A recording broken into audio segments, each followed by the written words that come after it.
आप सबको बहुत बहुत प्रणाम और संत तिरुवल्लुवर जी को इस पावन मंच से बहुत बहुत प्रणाम और निवेदित करता हूँ। मंच पे उपस्थित सभी विद्वज्जन आप सबको बहुत बहुत प्रणाम, बहुत बहुत नमस्कार। छोटा सा वाक्य है।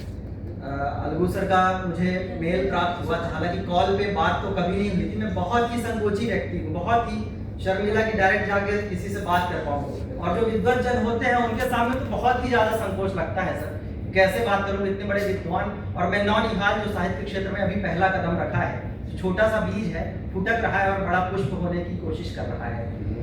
तो मैं चेन्नई एयरपोर्ट आया।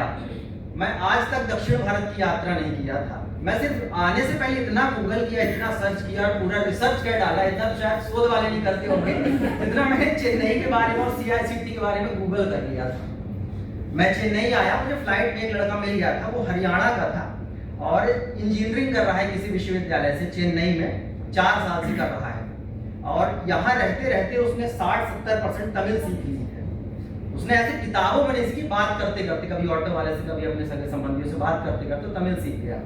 और मैं डर गया, हालांकि यहाँ आकर एयरपोर्ट में उतरा, कोई मेरे जैसी भाषा नहीं बोल रहा था, किसी तरह से समझ नहीं आ रही थी। बस एक सहारा वही लड़का था जो मुझे यहाँ तक पहुँचा सकता था। मैंने सर को फोन किया, उस दिन इतना व्यस्त थे सर, फोन नहीं रिसीव किए। तो मन में शंका पैदा हो गई कि कुछ नहीं दिन बनाया सच में, क्योंकि 15 से 20 बार आज भी उसमें पड़ा हुआ है, फोन नहीं रिसीव किए सर को भी लगाया, सर भी बिजी थे संभवतः, सर भी फोन बंद कर दिए। नहीं, उनका फोन खराब था, उसके फोन खराब था। अब और प्रश्न पैदा होने लगे, कुछ नहीं, अब मैं कहाँ जाऊँ। मन में आने लगा पुलिस स्टेशन जाऊँ। वो लड़का बोला कि हाँ, वो भी मदद नहीं कर पाए। अब एक वही सहारा था, उसकी 8 बजे ट्रेन थी। मैं हाथ जोड़ा, भाई तू ही है एक सहारा, बाकी मैं कहाँ जाऊँगा। एक ऑप्शन था कि रेलवे स्टेशन जाऊँ, 4-5 दिन में वापस सतना तो पहुँच जाऊँ लेकिन हाँ, वो लड़का अपनी 8 बजे वाली ट्रेन कैंसिल किया। 10 बजे उसने फिर से बुक करी, बोला भैया मैं आपकी मदद करूंगा। उसने ऑटो वाले से तमिल में बात करी और उसने बताया कि उनको फला फला एड्रेस पे जाना है। सर ने हालांकि मुझे होटल का एड्रेस तो दे दिया था और तमिल में बात करके उसने मुझे यहाँ तक पहुँचाया। तो इस पूरी बात का सार यूं है कि जो तमिल क्षेत्र में हिंदी भाषी आते हैं मैम, उनको जीना सिखाती है CICT तमिल और पूरा तमिल भाषी क्षेत्र। उनको संकट में फंसे रहते हैं तो उनको उससे निकलना सिखाते हैं तमिल भाषी क्षेत्र के लोग और तमिल और CICT।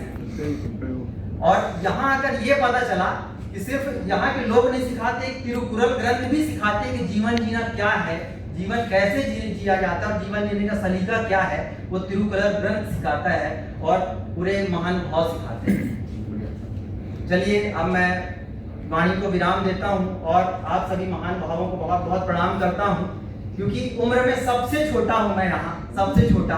घर में तो बताता हूँ कि मैं घर में ही हूँ, घर में फोन करता हूँ कि कोई, क्योंकि घर वाले जब सोचते हैं कितना छोटा है, वहाँ उतना दूर गया है, तो हर 20-20 मिनट में आधे घंटे में फोन करते हैं। मैं रखता हूँ कि पापा रख दो फोन में परिवार के साथ, जहाँ मेरे बुंदेली वाले हैं, जहाँ हरियाणा वाले हैं, जहाँ राजस्थान वाले हैं, जहाँ उत्तर प्रदेश वाले हैं, आदरणीय ब्रज से हैं, तो बहुत खुशी होती है, बहुत गर्व महसूस करता हूँ। आशा है कि ऐसे ही भाषाएं बढ़ती रहेंगी और समूचे विश्व में स्थापित होंगी।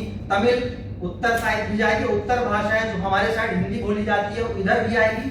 जब एक दूसरे के क्षेत्र में जाएंगे, विस्तार मिलेगा, तभी इनको सम्मान मिलेगा और हम सिर्फ भारत में नहीं, विश्व में भी एक अलग नाम स्थापित कर पाएंगे। बहुत बहुत आभार, बहुत बहुत